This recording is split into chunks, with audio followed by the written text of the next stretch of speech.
excited. And to all of you guys who are here, we're just going to briefly share a little bit about what ISPR is, and then we're going to pass it on over to the open panel discussion. So ISPR stands for the International Society of Pre-Health Researchers, and Faith and I created this during the summer because we saw a lack of resources in terms of pre-health around the globe since we're all in the pandemic. And we wanted to bring the entire community together where we can share our resources and connections.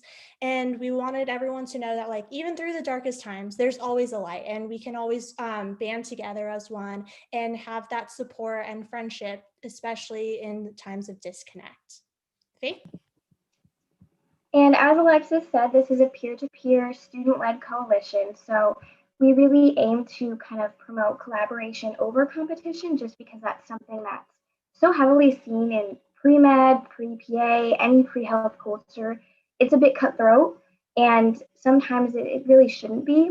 So we're trying to get some virtual shadowing for you all, make this hub of free pre-health resources, offer one-on-one mentoring, and we're teasing some, future projects such as research symposiums for you all to share your work and really get that conversation started. So we're so happy to have you all here today, and we welcome you all to join us on all of our endeavors and be part of learning and aiding the human condition. Yes, and like Faith said, we're from all around the world. So if you guys want to connect with us on Instagram, our handle is ISPR Team, and we're also on LinkedIn if you guys want to follow us on there as well. And right now, if you guys want to turn on your cameras, we're going to take a quick group picture because Dr. Langer has to leave in about 30 minutes. We wanted to make sure he's in the picture as well. So if you guys want to turn on your cameras and let me know when you guys are ready. This is a really fun thing to document. We're so happy to see you guys here. Ooh, and we're seeing lots of cameras on, so I'm excited. I'll take a screenshot in about a minute. I'll take about 3 because I think there's 3 slides. And when you're ready in the chat, just let me know. Okay, see someone's ready. Let me know if anyone's not ready. How about that? Yes, everyone's looking great. Not ready. Okay, someone's not ready. I'll wait. Okay, I'll be taking 4 pictures because you guys take up 4 my Zoom screens. Okay, see, people are still turning on their cameras. Yay. Okay, thanks. Everyone's ready now. Okay, is everyone ready? If you guys just want to say yes out loud or yes in the chat. Yes. Yes. Yes. Yes. Yes. Yes. Yes. Yes. Yay. Okay, I'm going to take it right. Oh, wow, we have 5 screens filled up now. Okay, I'm going to take them. I'm going to take 5 pictures. So just be ready the whole time. And I'll say 3, 2, 1. Okay, I'm going to take 1 picture. Fire away. Yes. Yes. Hi. Did someone say something? No? Okay, I'm going to start now. 1, 2, 3. Okay, I took 1. I'm going to save that right now. Add to photos. Okay, I'm going to take the second one. 1, 2, 3. Got it. 3 more to go. Thanks everyone for hanging in there. 1, 2, 3. Okay, 2 more pictures. You guys look amazing, by the way. I love it. Thank you. 1, 2, 3. Langer. Okay, 1 more picture to go, and then we're finally done. And then last picture. 1, 2, 3. Okay, perfect. Thank you all so much. And I think we can begin our panel discussion now. So we have a few questions already from people who have messaged us on Instagram. So we're going to address those questions first. And then right after those questions, you guys have free reign to just shout out any questions you want, put it in the chat. We'll just have a nice little chat. Faith, do you have the first question?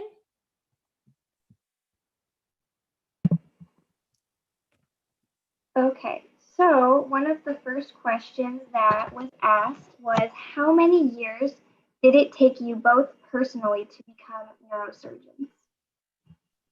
It took Randy a lot longer than me. A lot longer, actually.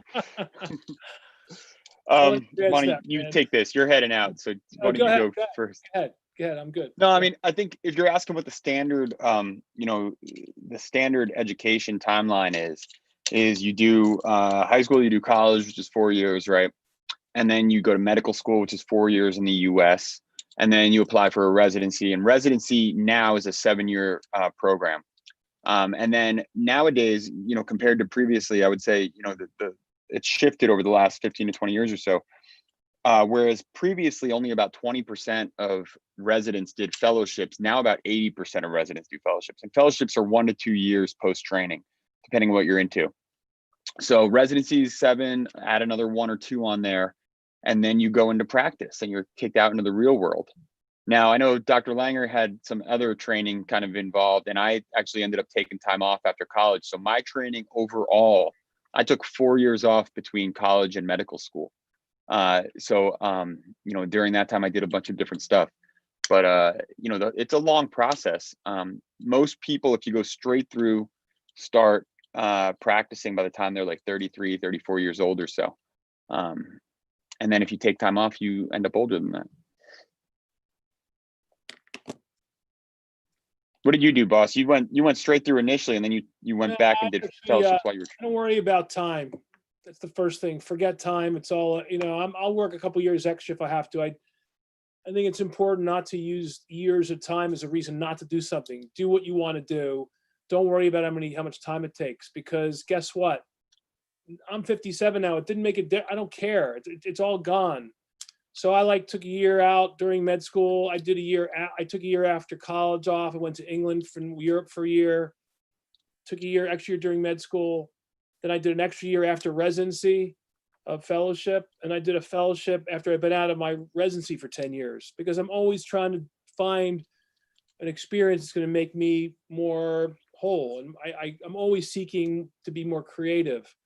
The fear of people, I don't be a neurosurgeon, it takes 7 years. It doesn't take 7 years. It takes like 50 years. I mean, the truth is I'm always training. I'm learning from my junior guys.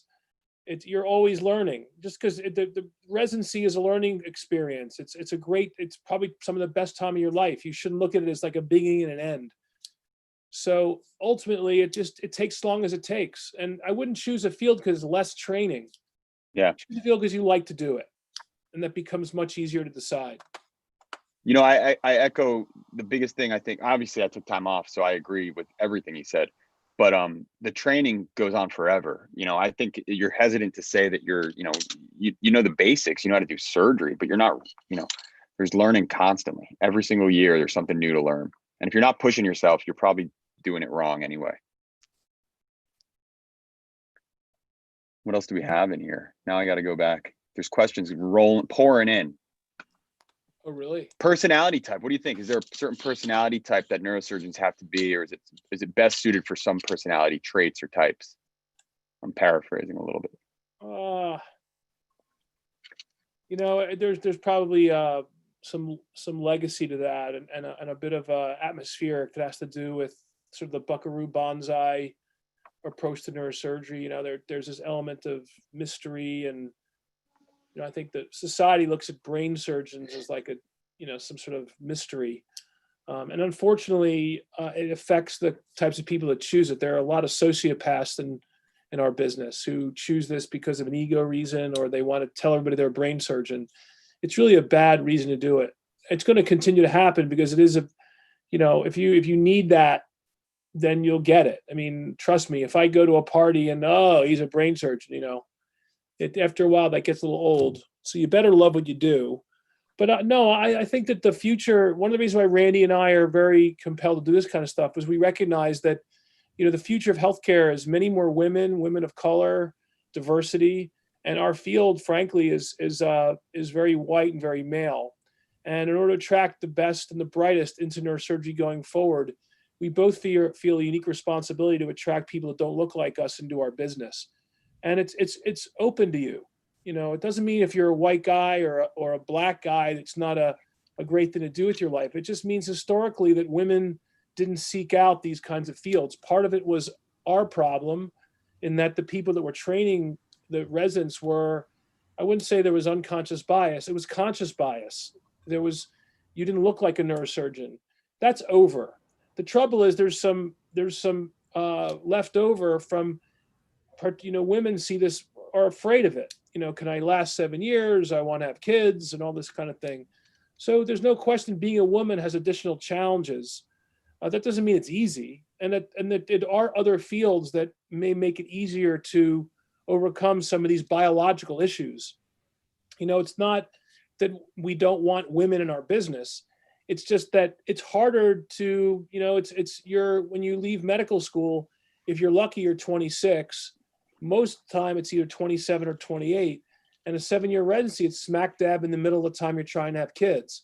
And then you may not have met someone yet, or you don't have a significant other or whatever, or maybe you're single, or maybe your significant other is another woman. And so how you manage that is challenging. For men, it's just easier. It's not as much of a consideration, but resident women have babies.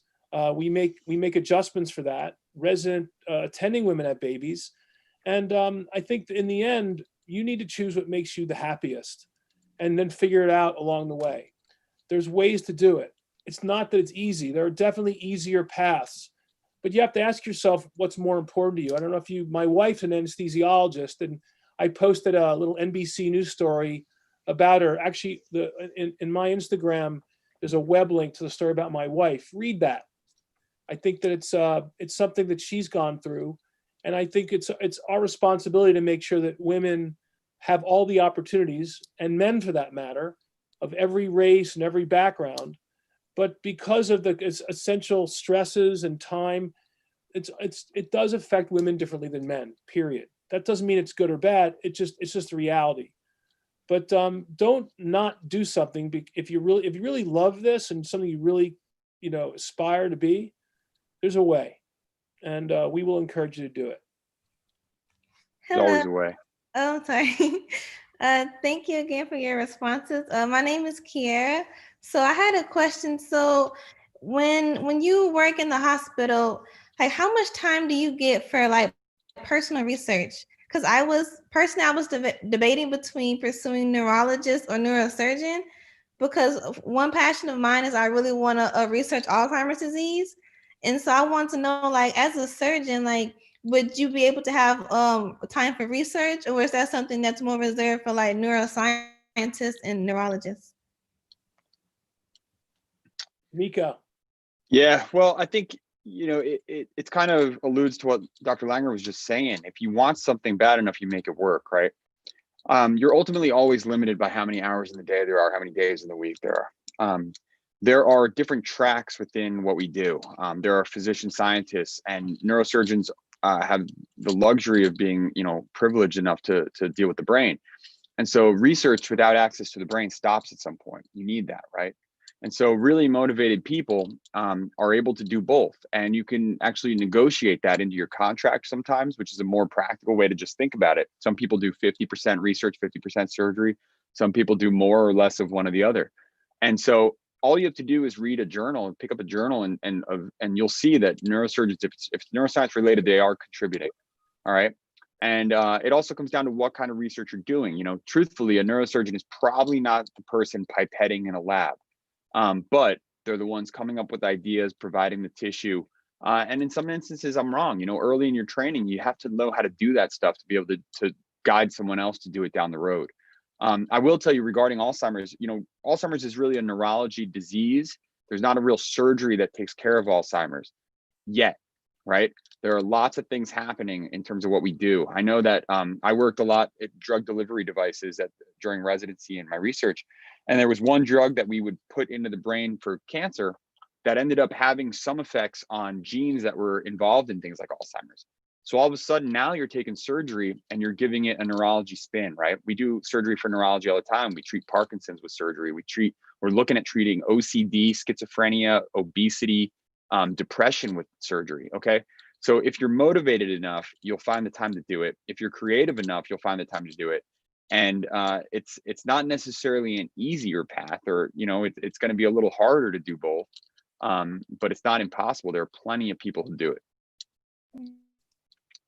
Thank you. Hi. Thank you so much for yeah, it's a great honor meeting you guys. I just had a question. Do you guys have any advice for high school students during this pandemic to getting into such programs as BSMD? What's BSMD? It's a combined MD bachelor program. You know what? I'm sort of down on that. I think if you're smart enough to get into a BSMD program, you're smart enough to get into medical school out of college.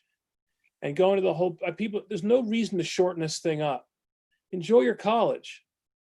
I mean, unless it's a financial issue, which that's different. I think if it's financially beneficial, then I'll stand corrected. But the bottom line is I think don't be impatient. Every experience matters. The time's valuable. There's no rush. You can work an extra year later. It's hard to understand that when you're an age. Everyone's kind of wants to get over they want to finish something. There's no finish line really. I think that's the way I kind of have solved for myself, is that I don't look at it as a beginning and an end. It's a one little continuum. Even going back to my elementary school days, when you think about it, you think of K through 12 or college, medical school. These are just transitions, but it's really a continuum. Even residency feeds on the hard work you've done as a young kid. And I look back now, I'm the same person I was when I was your age. I've always been inquisitive and try to do things unique. I think the trouble with these short programs is it deprives you of some really unique time, and that really relates to maturity, relates to friendships, relates to taking the time not to be so focused on essentially something that you're gonna be doing the rest of your life. And so unless you really need to do that, I don't see a real advantage to it. It's kind of like in Manhattan, we all worry about getting our kids into private school, because if we get them to kindergarten, we know they're good till 12th grade. The truth of the matter is that's silly, because you can always change, or that's the same idea about going to BSMD. It's like, if I get in, it's all taken care of. I don't have to worry about medical school. I'm worried about the MCAT. Let me tell you something. If you're smart enough in high school and do well enough in high school to get into a combined program, you're going to be fine. It's not like your brain's going to turn off and you're not going to be able to do well. So it doesn't mean you shouldn't consider those programs, but remember, the best training programs in general, and many of the best medical schools, don't have those programs anyway. And if that's a reason enough to just do it the other way around, I would suggest doing it the other way around. Thank you. Yeah, you don't want to miss things, right? There's a whole life you're going to live as you go through this whole process, right? And again, if you're even considering this program, it means you're probably smart enough to do it. You're probably capable. And you don't want to miss out on the opportunities that are going to present themselves along the way. A lot of different type of stuff happens throughout your whole training and learning process. You may decide you're interested in artificial intelligence at some point, or you may involve yourself in different types of research that are going to open up a ton of doors. You don't want to miss any of that. And otherwise, I totally agree with what Dr. Langer said. That said, if you do want to get into a program like that, the things they're looking for are, they're people who are proactive and who, achieve certain achievements early. You want to, be innovative in your thinking. You want to be proactive about what you're doing, and you want to, shine a little bit. Just, do good work. The other thing I will say that people don't realize is make relationships with people, early, and take your time and do good work, and, have them respect you for what you've contributed to them. And that involves a lot of what Dr. Langer just said, stopping and doing, something else for a little bit and contributing to what they need and what they want. And those relationships go a long way, just recommendations or who they know and things like that. So, Thank you so much. but I would not be in a rush.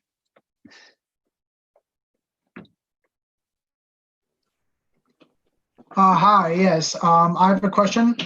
So, how can doctors or physicians get involved in business? Because, along with medicine, I also want to see how doctors can start their own companies, and if an MBA will be useful for starting a company or getting involved in business. What's your take on it?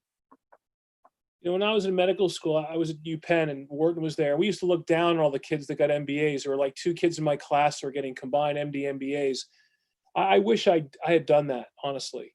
I think healthcare is changing so much now that the value of that kind of business training is very valuable if it's what you want to do. Like I was very much into research as a resident, and in fact, the woman I worked with in the lab back in the late 90s now is running the BioNTech and Moderna. Her science resulted in the COVID vaccine.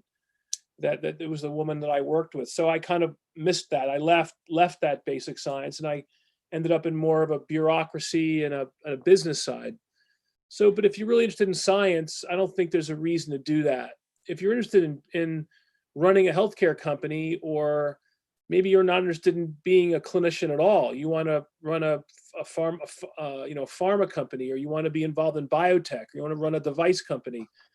Some MDs never become clinicians. So I think you have to decide relatively early as a medical student what kind of doctor you want to be. But I do think the value of an MBA carries a lot more weight today than it did when I was your age, because healthcare has become so much more bureaucratic and kind of financially driven. It always was on a personal level, but it's become a big health system kind of focus. And it's very valuable. It's valuable skills. I think some of the leadership skills you get in MBA school are we don't get them in medical school. There are courses on leadership and innovation and entrepreneurship that I think could work very well as a physician. And going to your point, I mean, starting a company is not crazy. I actually started a company called Playback Health, which makes a mobile application like Instagram and Snapchat for healthcare, so care providers can use their mobile devices to make videos or photographs or audios and deliver them right to a patient. I'm working on that for 13 years. Would an MBA have helped me? And I turned it over to the guy who runs the company as an MBA. I'm too busy, being a chair of a department. So I never could have done both. But part of it's sharing, finding people that you collaborate with. As Randy said, the most important thing you can do is get to know people and limit your ego and help each other out, and develop a strategy of attracting people around you, because teams work the best. If somebody in your team has an MBA, you'll be okay. If that has to be you, great. Maybe that's what turns you on and makes you happy, but know yourself first and then drop your ego second. Be smart, work hard, things tend to work out. Awesome, thank you. Hi, thank you so much for doing this. I had a quick question. I wanted to know if either of you have ever dealt with imposter syndrome and how you dealt with that. If you did, that would help. Everyone in the brain turns, we got a lot of that question, and in many of these virtual things have been asked that question. I mean, imposter syndrome just means that you're afraid of failure. So you have to get rid of that. You have to fail.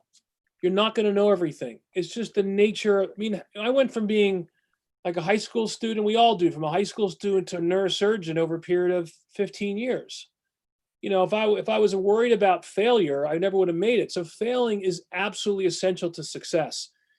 And imposter syndrome, basically, as I never really felt what that was. I mean, if I've already felt something like that. It was my first day on the clinics as a medical student. I was wearing my stethoscope and my white coat.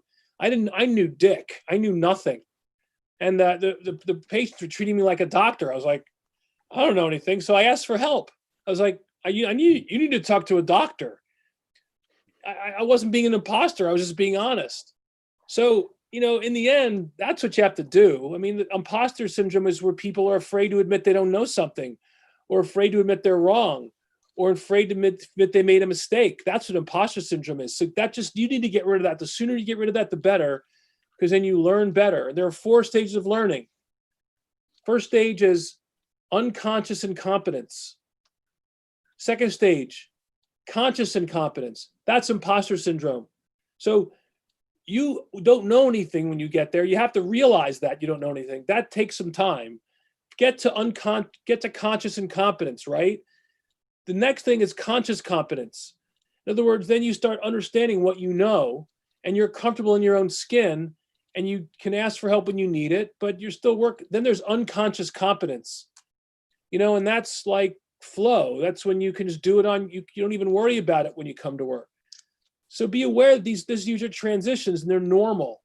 So imposter syndrome is just an excuse for people who don't recognize that this is a normal process that you have to go through, and just accept the fact that you don't know everything, and just ask for help. There's nothing wrong with that. And even today, Randy knows. I mean, I'll ask the youngest guys in the department what their opinion is. I'll defer, even though I've been doing this for quite some time, because everyone's valuable, everyone matters. And even when you're at the top of the food chain, if you feel that way about yourself, you're going to get hurt, because you want to encourage other people with other viewpoints into your life. It keeps you young, and it keeps you innovative. I agree with him 100,000%. I tell people all the time, there are things that I should know. One thing that I don't think you guys realize, you have to know a lot of stuff when you take a test, right? And that test is a completely artificial thing created by someone else to somehow, gauge how you stand in life or relative to your peers, which is a ridiculous concept. It doesn't exist in the real world. And it has its purposes. You get into schools based on it, whatnot. Tests maybe some baseline, conscious competence or unconscious competence that you have. But after that, it doesn't matter anymore. Everything's available. All the information is available. And so people ask me stuff all the time, and it's stuff that realistically I probably knew 5 years ago for a test. And I just say, you know what, I don't know, but I'll find out, And so you're never an imposter if you're confidently able to say what you don't know, or that you're uncomfortable doing something. And so the most valuable things you can do is say, I don't know. Yeah. Then there's no imposter syndrome. 100%. It goes away. It's just gone. It's okay. We have medical students come visit us. If you try to fake it, and they make it shows through. There's nothing better. You ask somebody a question and say, Dr. Langer, I don't know the answer to that. You get huge kudos from me if you do that, because you recognize that's the beginning of the beginning. That's how you get better. Just chill. Say you don't know. It's okay. I don't know everything. Randy knows more about a lot of stuff than I do, and I've been doing this a lot longer than he has. Okay. I love this, by the way. I love that you guys are asking questions. Faith and Alexis, if you want to go through the chat and ask stuff that we're missing too. I'm going to have to go after this question. I'm sorry, guys. So I apologize. No worries. Okay, I'll ask the next question. I have a quick question. Yeah, go. Yeah. I just wanted to ask, how do you guys deal with burnout and motivation and everything surrounding that, especially during these times of COVID where everything seems so much more difficult than normal? And thank you for being here, by the way. Oh, I think that I think COVID's definitely created some new issues with this. There's no question about it. Partly because we've been also deeply affected by this in New York City, with our children, our family. I live in Manhattan, so there are elements of my life that have been so significantly disrupted that, and I can't help but bring them to work. I think if we take COVID out of it, I think that there's burnout occurs for many reasons. I think the most common reason for burnout is that your goals aren't pure. That when your goal is money, power, or ego, it's insatiable. There's always somebody with more money than you do. There's always somebody more powerful, and there's always somebody that has, done it better. And so eliminating that first is key, I think. I talked to this, like the metaphor for me is I was a rower in college, and I talk about not looking out of the boat, because if you focus on your own work and you pull as hard as you can, you don't look at your competition, you'll get to the finish line wherever there is one, the fastest and the straightest. So it's an element of the way to behave. Enjoy other people's success. Don't have schadenfreude. Don't have jealousy. These are critical to overcoming that sort of burnout. The other burnout, at least that I still do experience occasionally, is the difficulty of bad outcomes in my patients. As you know, I tend to be relatively empathetic, and I struggle with that still. In fact, as I've gotten older, it's become even more difficult for me. I think because I'm just aware of what's at stake. And the worst is when you have relatively straightforward things that don't end up the way you want them to. That's a different kind of burnout. And the way you overcome that, and the way I work on myself, is one of my old mentors, a guy named Fatty Charbel, who's the chairman at University of Illinois, once told me, he said, think of yourself as an arrow, and you're always sharpening your tip. You're trying to make yourself sharper. You're trying to make sure your shaft is smooth and straight, and that your arrows are on the right location. But ultimately, you got to go on that bow, and people let go of the arrow. You don't always hit the target. It's not that the arrow isn't perfect. It's just that you're off target. That's going to happen to all of us. We all fail. And I think that all you can do when you go home at night and when you put your kids to sleep and kiss your significant other goodnight is live with your own motivation and with yourself, and know that you're doing everything you can to make yourself the best person you can be. So if you do those things, if you have a focus that's pure, and it could be money. If money makes you happy, go for it. Good luck. I mean, I actually do really well, but I'm not trying to make money. It's not my primary motivation. I just get paid well because I'm good at what I do. And we've built something special. So I get reimbursed for that. But that's not the reason why I do my job. I don't think about it during the day. And the truth is, if you can eliminate those things as your North Star, do the gold star stuff to make yourself a straight arrow, meaning get training, admit when you don't know, ask for help, continue to try to make yourself better.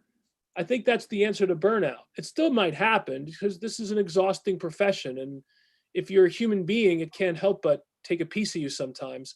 But then you have partners and people around you that you can confide in and you can talk to. And I think that's the best solution. It doesn't mean it's perfect. I have some really bad days. I struggle like everyone else, but I feel like I have a great team and I have a great focus, and I can overcome a lot with the environment that we've created. And it honestly makes it very noble and very fulfilling, period. So I'll leave the rest up to Randy. He can give you more of a young perspective. I'm like an old wise guy now. And, Randy actually, from my perspective, is just an incredibly talented guy. He's been through a lot himself, where he came from, his family background, his experience as a resident and as a young attending. And I think that he represents the best of our business. And to be able to share this opportunity with him, and he really ran Brain Turns. Brain Turns was talk about a great thing coming out of COVID. It was better than we could have ever imagined. And a lot of that, if not all of it, had to do with the hard work that Randy and Joshua put into it. So we were very lucky to have him and his energy. And I know how grateful he is for the opportunity, but I'm sure he can fill the rest of you guys in with his perspective. And given that he's a little closer in age to you, it'll have its own value right now. And I'm sorry I have to leave a little early, and thank you for inviting me to be here. Yeah, thank you so much, Dr. Langer, for coming here today. If you guys want to unmute and say thank you, Dr. Langer, that would be great. Thank you, Dr. Langer. Thank you, Dr. Thank you, Langer. Dr. Langer. Thank you, Dr. Langer. Yes, thank you so Have a much. great night. We love everything. We love this webinar. We love Brain Trends. We love Lenox Hill on Netflix, and we wish you an amazing weekend. Thank you so much again for being here. Have a great holiday season. You too. Bye-bye. Have a good Take care, one. boss. Take care. Okay, hi guys. So for the next 20 minutes, Faith and I are just going to ask the questions in the chat. Feel free if you want to just say it out loud with your mic, but we're going to be going in order. And if you stay around till the end, we're going to be sending out a Google form with the certificates, with the certificate Google form, and we're going to have certificates sent out with signatures. So yeah, Faith, you want to ask the next question? Yes, and I know we're going to be going in order, but a few of the questions have all been kind of asking the same thing. So I kind of wanted to start with that one for Dr. DAmico. And it's kind of a two-part question, and I think it's extremely relevant to just the modern day. And it is, how do you see the field of neuroscience evolving due to AI and robotics? And have you utilized robotic surgical equipment when performing surgery? Yes. So number one, this is a huge interest of mine. And truthfully, I'm probably too old to do it. The future of this really lies with you guys and the younger generation coming in. So AI, didn't exist the way it does right now when I first started going through this whole process. And I'm not that old. It was always a dream, right? This was like sci-fi books and movies and things like that. But this is a reality now, and it's not that complicated, right? These neural networks that people are programming are not that hard to do. They're incredible. And if you don't use them in medicine, it's a waste, right? There's so much data out there. We're a data-driven industry, a data-driven art form, right? We've documented everything. That's how we learn how to do everything. And so all that data is a point that an AI can utilize to come up with a conclusion, right? Robotics a little bit different. Robotics have been involved in surgery for a while now. I've used a number of different robots. They're all extremely rudimentary at this point, I would say. It sounds amazing that they're coming out and they're here, and it is amazing to some degree, but they're still, pretty rudimentary. But there's a lot of different ways, and to be honest with you, there's some incredible stuff. So first of all, AI is learning how to read scans, right? Learning how to read MRIs and CAT scans, right? By plugging in this data and by plugging in the scans, these computers are going to be able to perform diagnoses, right, based on a scan, better than a human is probably, all right, which makes me glad that I'm a neurosurgeon and not a radiologist right now. But it's the same thing with pathology, all right? These are photographs, which means they can be digitized. Anytime you can quantify information, a computer can do it faster, better, more in depth than we can, right? It's just the way it is.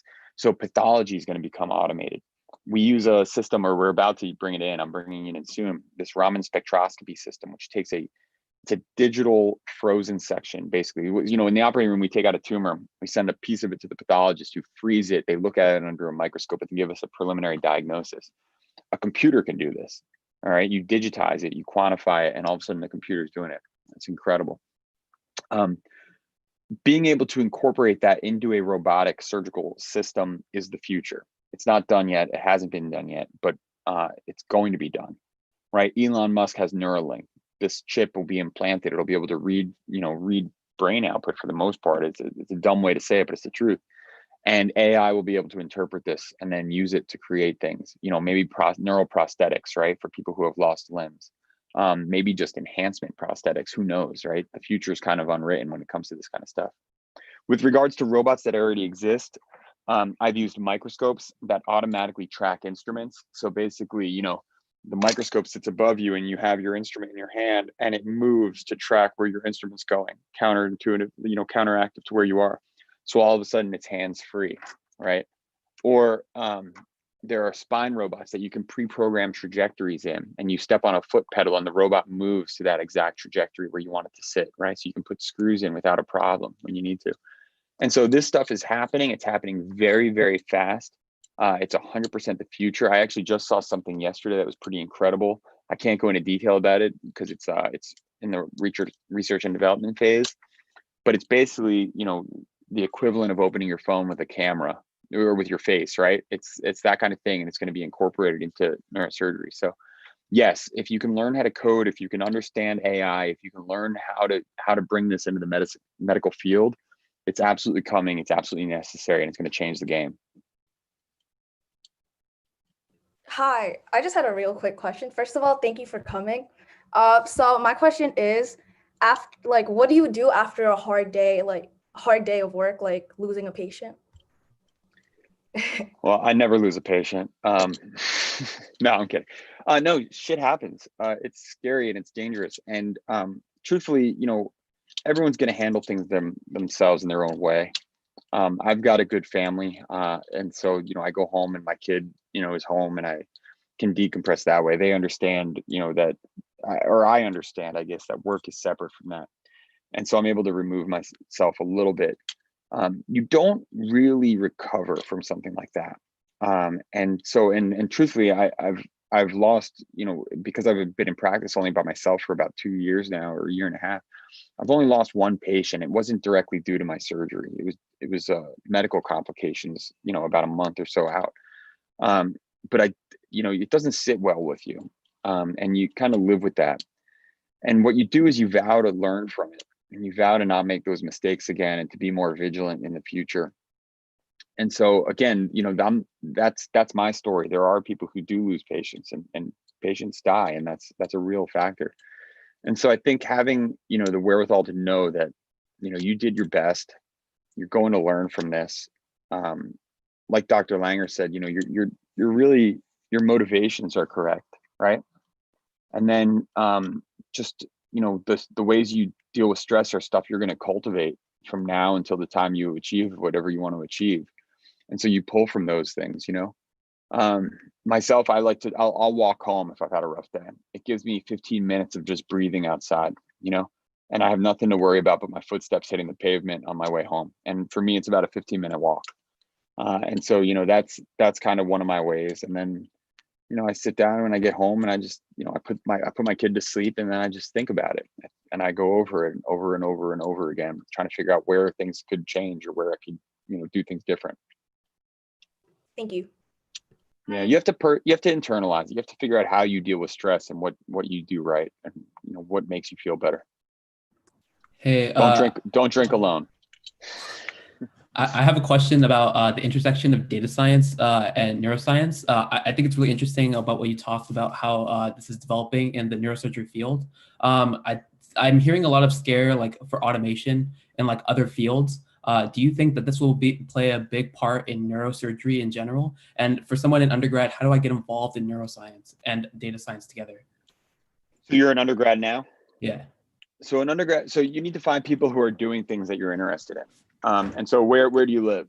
Irvine, California, right? Yeah. So you've got major academic institutions nearby, right? And so you need to go to their websites, and you need to find people who are publishing in fields that you're interested in, right? And you need to cold call them. There's no law that says you can't send someone an email, right? If you've got access to journal publications, or if you know someone who does, their emails, the contributing authors often listed, right? And you just send an email to someone, and you explain what you're interested in, and you explain why you're interested, and you ask for opportunities. And sometimes people won't respond, and sometimes people will, right? And so you find out how to get in touch, or you call the office, and you can't, it depends how motivated you are, right? So I haven't talked really about my past at all, but I've done a lot of weird shit.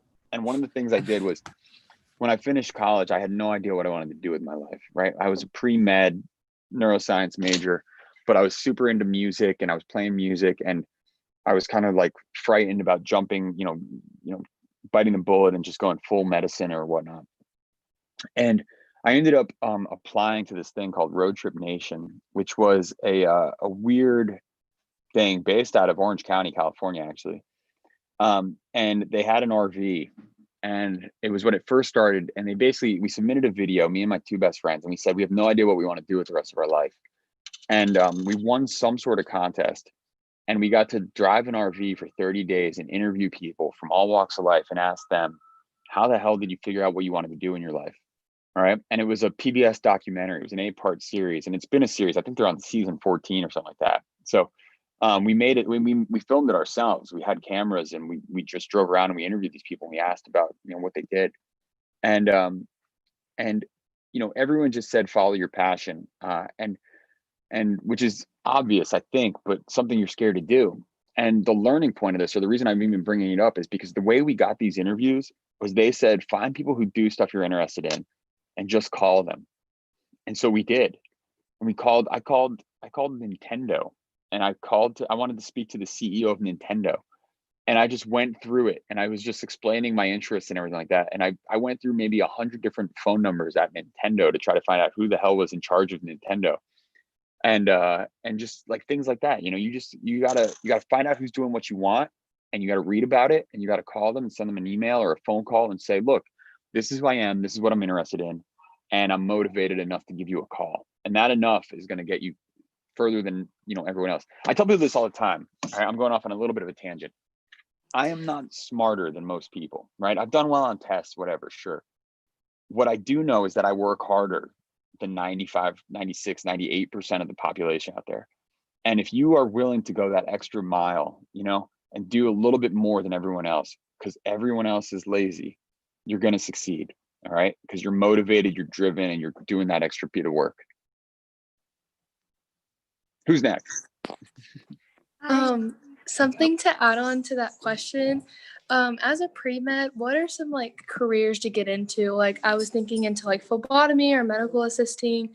I didn't know if that would give me more experience before I get into medical school. Do you recommend that? Yeah, so I was an EMT. When I was 16, I did this whole thing. And I think you do get exposed to medicine. You become a little more comfortable with the patient, other person interaction. And I think, or patient professional interaction. And there are some benefits to that. And if you can make a buck doing it, sure, right? So I think that that's great. But I don't think that you need to base your life around this, right? Because you do need these other experiences. You want to be a well-rounded person. So while I agree, I think it's super important to get exposed to medicine in some way, or get exposed to research in some way, or get exposed into what this is all about, just so that you can really confirm that you're interested in it. I think that's super important.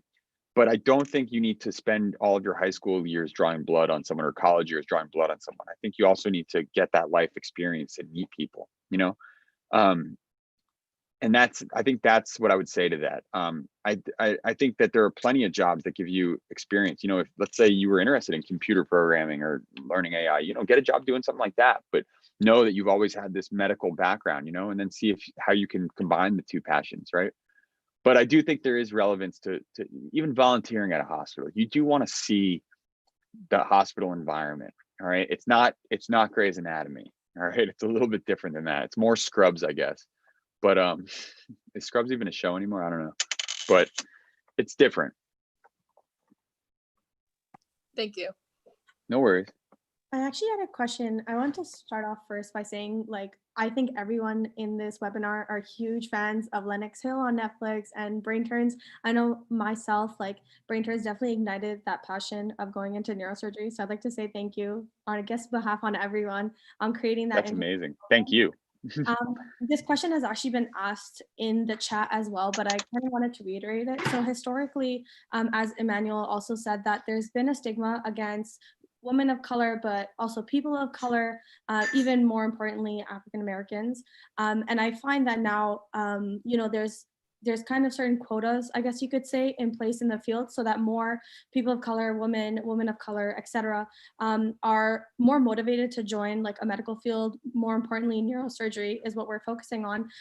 Do you find that now, the people in a neurosurgery field are more responsive or more open, and I guess destigmatizing women of color, people of color, because historically and previously we see not only do the people that I mentioned before not even want to go into the medical field because of the stigmas, but patients in and of themselves don't even come to the doctors because of those stigmas. So I was just wondering your thoughts on that, and if you find that now we're progressing in a more forward moving society or medical field in and of itself. Yeah, I mean, it's a super complicated question. And I think I think yes is the easy answer and the right answer. People like Dr. Langer in particular are so conscious of this, okay? And we're making the moves, we're putting things in place to make sure that we're doing the right thing. But the right thing is difficult, all right? You want to ideally get the best person for the job, all right? But there is such complexity in finding the best person for the job, right? There are people of privilege who had the best schooling possible and the best opportunities possible, and they didn't have to worry about finances or what schools they went to or things like that. And they come through and you're like, wow, you're brilliant. You've done so much incredible stuff. You're a great candidate. But maybe then you're missing, like you said, maybe the Black woman who struggled or didn't come from the best family or from the best part of town, or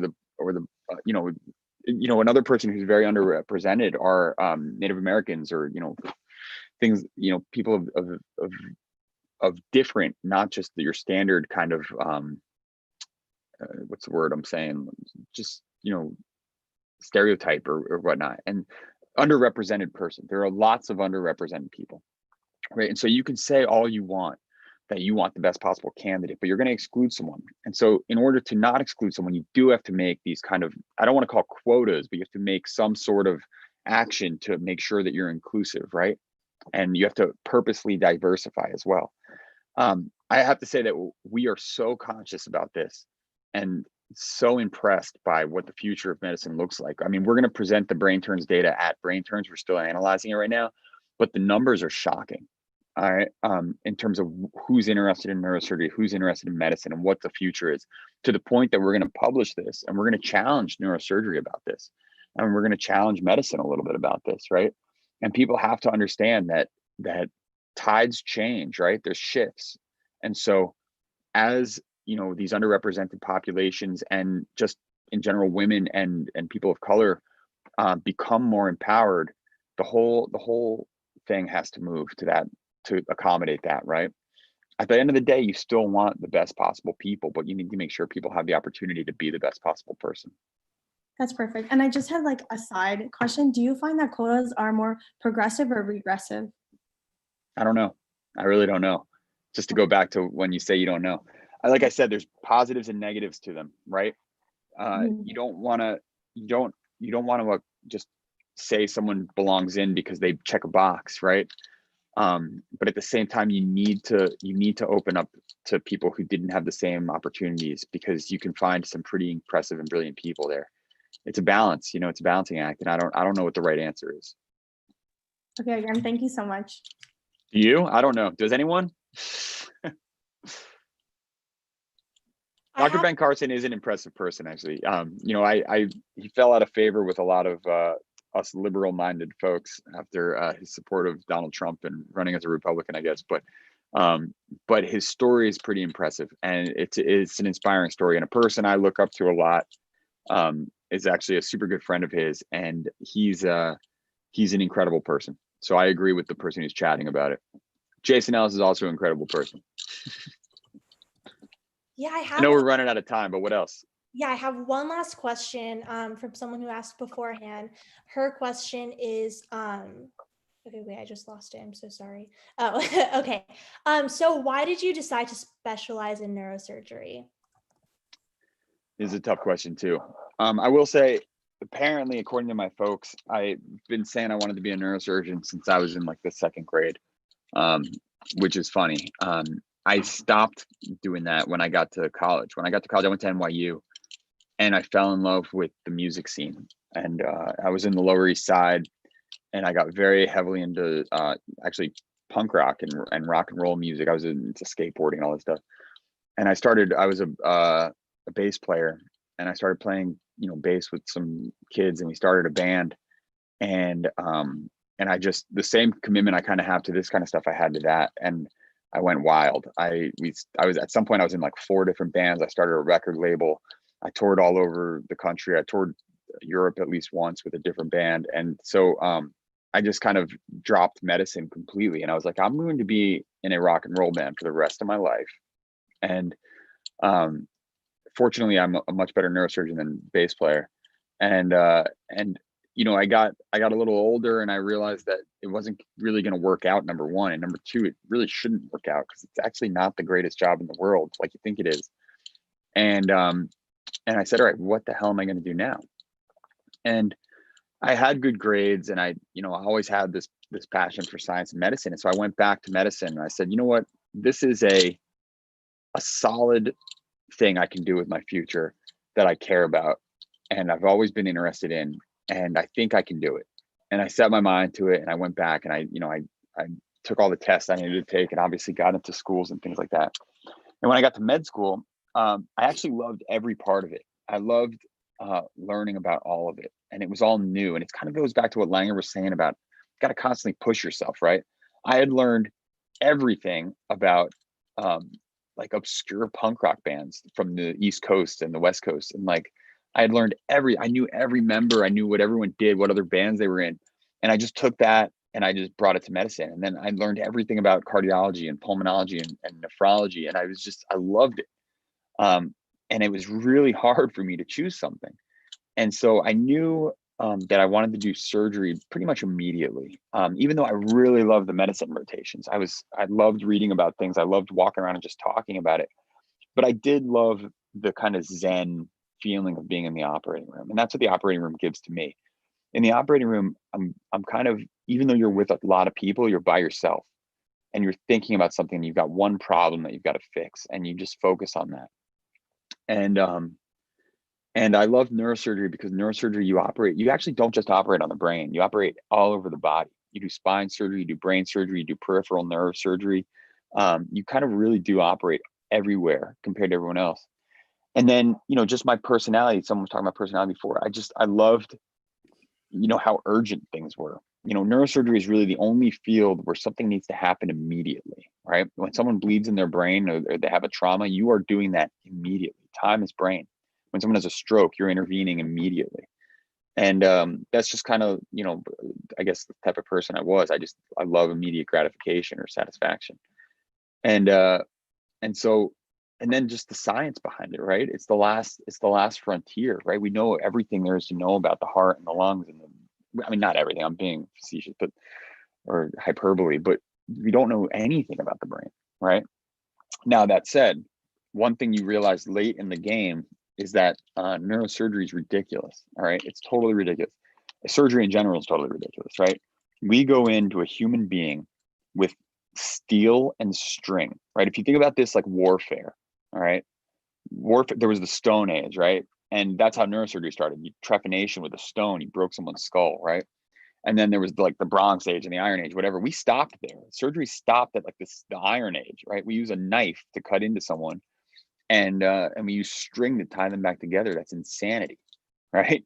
The real future of all this stuff is the research. It's molecular. It's understanding the genetics behind things. It's molecular targeting, immunotherapy. It's harnessing all these things from a higher level than just cutting and sewing someone, right?